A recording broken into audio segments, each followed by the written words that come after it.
रुझान के जो आंकड़े हैं अभी भी बीजेपी को कहीं ना कहीं आगे कर रहे हैं। लेकिन जो अब ये खबर निकल कर आ रही है कि ममता बनर्जी ने शुभेंदु अधिकारी को 900 वोट से पीछे छोड़ दिया है। हमने आपको पहले भी कहा दर्शकों कि भवानीपुर सीट में अभी भी ममता बनर्जी की पकड़ जो है वो मजबूत। लेकिन देखिए एक और करने वाली चीज ये है कि देखिए फिलहाल अगर पिछले बार की बात की जाए तकरीबन 2000 वोटों से जो है वो आगे चल रही थी, लेकिन जो घट के अब जो है 900 रह गया, तो देखिए गिरावट जरूर देखने को मिली। हालांकि बढ़त है, इसमें कोई दोहराई वाली बात नहीं है, लेकिन जो बढ़त है उसके आंकड़ों में गिरावट जो है अंकुर वो देखने को मिली है। ये भी अपने आप में कई सारे संकेत देता है कि क्या अब जो है फिर से शुभेंदु अधिकारी आगे हो सकते हैं। तो दर्शकों साफ तौर पर आप कह सकते हैं कि यहाँ पर हम हेलीकॉप्टर के माध्यम से, ग्राफिक्स के माध्यम से हम आपको सारे आंकड़े बताएंगे कि बीजेपी इस वक्त 152 सीट के बहुमत पर है, यानी समृद्धि आंकड़ा और ज्यादा बढ़ चुका है। बीजेपी इस वक्त जो है 152 सीटों के उस पर है। कांग्रेस जो है वो 1 सीट का खाता खुला है फिलहाल उसका, लेकिन जो बहुमत है, जो आंकड़े वो भी गिरते हुए नजर आ जाते हैं। और जो अन्य पार्टियां हैं वो भी कहीं ना कहीं 1 से 4 के बीच सीमित है, यानी बीजेपी समृद्ध यहाँ पर कांटे की टक्कर दे जा रही है। और टीएमसी को अगर आप देखें तो टीएमसी सीधे तौर पर यहाँ पर 127 सीटों के साथ जो है वो बढ़त बना रही है, यानी बीजेपी 152 सीटों पर है और टीएमसी 127 सीटों पर। और ये रुझान अगर असल मुद्दे पर चले जाते हैं समृद्ध, अगर हम असल आंकड़ों पर चले जाते हैं तो रुझान ये साफ तौर पर दर्शाते हैं कि कांटे की टक्कर तो अब और ज्यादा बढ़ती चली जा रही है। 111 पिछले आंकड़े अगर हम बात करें तो टीएमसी के 111 का आंकड़ा था, उसके बाद अब 127 पर टीएमसी पहुंच गई है। ये तो बहुत बड़ा उछाल है समृद्ध अपने आप में। देखिए बिल्कुल 111 से 127 जो है वो देखने को मिला, लेकिन अगर बात की जाए बीजेपी की तो बीजेपी में कुछ खासा अंतर देखने को नहीं मिला। देखिए सिर्फ 150 से 152 हुई है, सिर्फ 2 सीटों का अंतर है। 2 सीटों का अंतर ये संकेत देता है कि क्या बीजेपी उस हिसाब से जो है यहाँ बढ़त नहीं बना पा रही है, या फिर टीएमसी जो है उस हिसाब से अपनी बढ़त बना पा रही है। और ये संकेत दे रही है कि देखिए शुरुआती रुझान भले कुछ कह दें, लेकिन जैसे जैसे दिन ढलेगा सरकार तो यहाँ टीएमसी की बनेगी, क्या ये समझ लिया जाए। क्योंकि देखिए अच्छा खासा अंतर जो है। एक मिनट समृद्ध, अगर हम साफ तौर पर ये तस्वीरें दिखाएं अपने बीजेपी कार्यालय की तस्वीरें, कैसे यहाँ पर ढोल नगाड़े बजाए जा रहे हैं, कैसे यहाँ पर जो है भव्य जो है एक तरीके से त्योहार मनाने की तैयारी शुरू है। यहाँ पर ढोल नगाड़े यहाँ पर मौके पर मौजूद है, क्योंकि बीजेपी को कहीं ना कहीं विश्वास होता चला जा रहा है कि अब बंगाल की कमान बीजेपी के हाथ में है।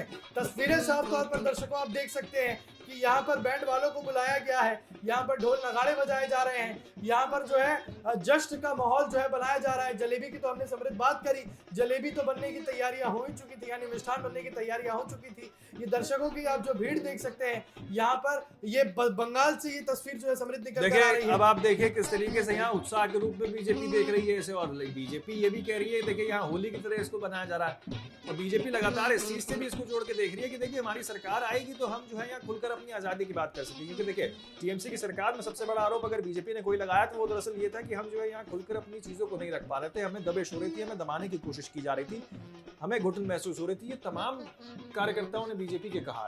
और देखिए अगर यहाँ सरकार बनती है तो जश्न क्यों ना मनाया जाए, क्योंकि 15 साल की आपने उस हुकूमत को जो है वो हराया है। हालांकि अभी हम लगातार कह रहे हैं कि सिर्फ शुरुआती रुझान है, ये आंकड़े नहीं है, अभी आंकड़े नहीं आए हैं सामने, अभी कोई स्पष्ट नहीं हो पाया कि आखिरकार कितनी सीटें जो हैं वो जीत रही हैं। लेकिन जी बिल्कुल तस्वीरें सच हैं, ये जो तैयारी है वो सच है, और अगर ये आंकड़े भी सच हो जाते हैं तो टीएमसी के लिए तो मुसीबतों का पहाड़ टूट जाएगा। तो लगातार हम ये कह रहे हैं कि देखिए अभी जैसे 127 सीटों पे जो है टीएमसी अगर अपनी बढ़त बनाए हुए है और 152 सीटों पे जो है अगर बीजेपी आगे चल रही है, तो इस चीज का संकेत है कि देखिए सत्ता में परिवर्तन होने जा रहा है। और अगर अच्छा खासा सत्ता में परिवर्तन हो जाता है, सीटों में जो है यहाँ अंतर देखने को मिल रहा है, यहाँ पर अगर बीजेपी सरकार में आ जाती है तो सबसे बड़ी मुसीबत ममता बनर्जी की ये होगी कि उन्हें कम से कम अगले 5 साल के लिए जो है वो विपक्ष में बैठना पड़ेगा, विपक्ष की भूमिका निभानी पड़ेगी। यानी कि कल तक जहां आप सरकार चला रही थी और आपके नेता तमाम तरीके की बातें ये कर रहे थे कि देखिए हम तो यहाँ पर जो है अपनी हुकूमत चला रहे हैं, हमें जो है यहाँ पर जो है अपना दबदबा दिखाना है, वो दबदबा अब जो है पश्चिम बंगाल की धरती के अंदर जो है ममता बनर्जी का सिमटते हुए नजर आएगा। यूं तो नहीं कहेंगे खत्म हो जाएगा, लेकिन देखिए सिमटते हुए जरूर नजर आएगा। समृद्ध अगर इन तस्वीरों को हम गौर करें, इन रुझान के आंकड़ों पे हम गौर करें, तो ये आंकड़े कहीं ना कहीं ये दर्शा रहे हैं कि बीजेपी ने अपनी जीत सुनिश्चित कर ली है। बीजेपी मान चुकी है कि भैया हम जीत गए। ये आंकड़े साफ तौर पर ये दर्शा रहे हैं कि बीजेपी तैयारी में है, बीजेपी बहुमत की तैयारी में है।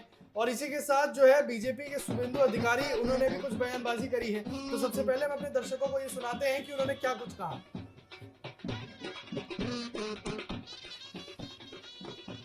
ये 3 রাউন্ডের শেষে বিজেপি 165টা সিটে কমফোর্টেবলি এগিয়ে আছে গোটা রাজ্যের। আর নন্দীগ্রামে আমার থার্ড রাউন্ডের শেষে আমার লিড আছে 6,777, অ্যাপ্রক্স 7,000। আর ভবানীপুরে আমার পোস্টাল ব্যালটে নন অফিসিয়াল লিড হয়েছে, আমি বলছি না, ওটা তো ইলেকশন কমিশন প্রপারলি বলবে। ফার্স্ট রাউন্ড ছিল মুসলিম এলাকা 63 নম্বর ওয়ার্ডে, আমার ডেফিসিট হয়েছিল অ্যাপ্রক্স 2,000। সেকেন্ড রাউন্ড ছিল হিন্দু এলাকা, আমি 2,000 কাভার করেছি এবং এখন 2,200 ভোটে আমি লিড করছি ভবানীপুর অ্যাসেম্বলি থেকে। মমতা ব্যানার্জি পিছিয়ে গেছে। আমার সেকেন্ড রাউন্ডে 4,500 মতো লিড হয়েছে, thanks to every Hindu Sanatani those who are cast in favour of me in ward number 63. Expected result 3, 4, 5, 77 number word. এখানে মমতা ব্যানার্জি ভালো লিড নেবেন। আমি যা প্রথম থেকে বলেছি 7, 8, 9, 10 আমি ওই বড় লিড কভার করব এবং 10 রাউন্ডের পর থেকে আমি এগোতে থাকব এবং expected Mamata Banerjee again defeat in Bhabanipur assembly.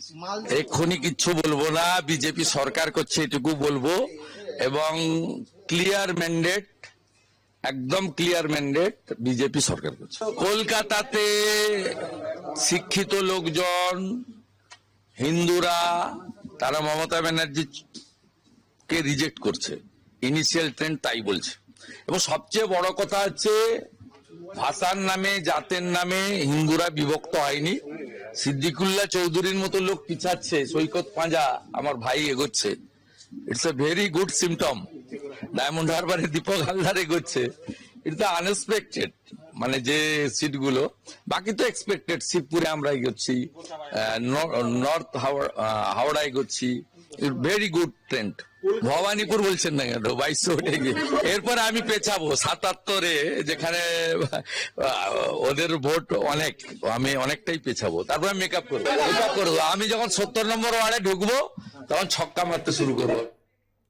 तो सुना आपने सीधे तौर पर यहाँ पर समृद्ध शुभेंदु अधिकारी ने सीधे तौर पर यह कहा कि बंगाल के हिंदुओं ने टीएमसी को सजा दे दी है, टीएमसी को यहाँ पर सजा दे दी है, इसलिए ये आंकड़े जो है वो निकल कर आ रहे हैं। क्यों समृद्ध? देखिए, बहुत बड़ी बात यहाँ पे जो है शुभेंदु अधिकारी की ओर से कही गई। उन्होंने साफ तौर पे कहा है कि पश्चिम बंगाल में हिंदुओं ने जो है सबक सिखाया है ममता बनर्जी की सरकार को। ममता बनर्जी सरकार को लगातार यहाँ पे जो है हिंदू विरोधी साबित करने में बीजेपी लगी हुई है और इसी के चलते जो है अब यहाँ पर शुभेंदु अधिकारी ने बड़ा बयान सामने दिया है कि देखिए अब जो है यहाँ पर हिंदुओं ने सबक सिखा दिया है पश्चिम बंगाल के अंदर ममता बनर्जी को। ये एक बहुत बड़ा बयान है। अगर देखिए इसके कई सारे मायने जो है वो लगाए जा सकते हैं। क्या पश्चिम बंगाल में जैसे कि लगातार ममता बनर्जी इसको पश्चिम बंगाल की संस्कृति से जोड़ के देख रही थी, लगातार कह रही थी कि पश्चिम बंगाल की संस्कृति के ऊपर प्रहार है, तो वहीं दूसरी तरफ शुभेंदु अधिकारी का बयान सामने आना कि देखिए पश्चिम बंगाल में जो हिंदू हैं उन्होंने यहाँ पे जो है अपना रुख साफ कर दिया है और साफ तौर पे यहाँ पे जो है उन्होंने प्रहार किया ममता बनर्जी की सरकार के ऊपर और साफ तौर पे यहाँ पे जो है उनकी जीत इसे करार कर दिया। यानी कि हिंदुओं ने यहाँ पे जो है अपने मतों का प्रयोग कर यहाँ पर ममता सरकार के विरोध में जो है वोट डाला है। ये बात शुभेंदु अधिकारी ने साफ तौर पे समझिए, शुभेंदु अधिकारी का बयान आया उसके बाद जो है बीजेपी की सीटों में अच्छा खासा इजाफा देखने को मिला है। आप सीधे तौर पर यूं सोचिए कि टीएमसी की जो सीट है रुझान के हिसाब से 122 पहुंच गई है और बीजेपी की 159 पहुंच गई है। बहुमत का तो आंकड़ा बहुत पहले ही पार कर दिया बीजेपी ने। देखिए, बहुमत का आंकड़ा पार कर दिया, तकरीबन 159 के आसपास जो बीजेपी की सीट यहाँ देखने को मिल रही है, तो वही 5 सीटों की गिरावट भी जो है वो टीएमसी को देखने को मिल रही है। पिछली बार हमने जिक्र किया था तकरीबन 127 सीटें जो है वो टीएमसी की देखने को मिल रही थी, जिसके बाद अब यहाँ पे जो है 122 जो है बीजेपी माफ कीजिए टीएमसी जो है वो अपनी बढ़त बनाते हुए आगे दिखाई दे रही है।